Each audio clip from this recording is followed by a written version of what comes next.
li llencen a la noia. La Karen Allen havia de rodar aquesta escena amb un vestit blanc i estava realment rodejada de moltes serps. També us he de dir que no tot era serps. Per donar encara més sensació de plenitud, per entendre'ns, agafaven mangueres, les tallaven i les pintaven de negre perquè donessin el pelo, no? Per allà baix, per entendre'ns.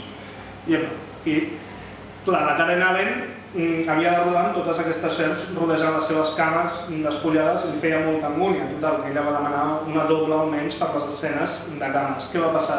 Que les serps van atacar la doble i també van atacar l'ajudant de direcció, pobre, que estava per allà, i no van poder continuar.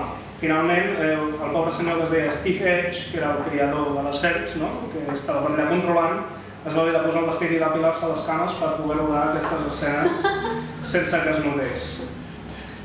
L'Spielberg, que era un director, és un director que en realitat mai s'ha entès molt bé amb els actors, encara que sembli mentida, no? Ara, quan es van donar els Oscars l'altre dia, Daniel Day-Lewis va ser el primer actor que ha guanyat un Oscar participant en una pel·lícula de l'Spielberg, el qual és una mica estrany, perquè és un director que roda moltes pel·lícules molt importants i se suposa que haurien d'haver guanyat més, però realment és un director més preocupat per l'acabat visual i el muntatge de la pel·lícula que no tant per les interpretacions.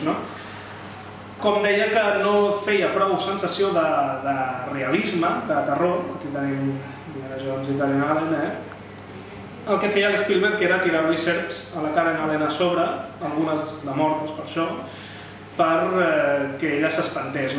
I aquí, quan Harrison Ford puja dalt, si us hi fixeu, veureu que li cau no sé si m'he passat, sí, m'he passat una mica, em sembla. Com li cau una serp a la cara. Mira la mirada d'odi que fica. No m'ho invento, no m'ho invento.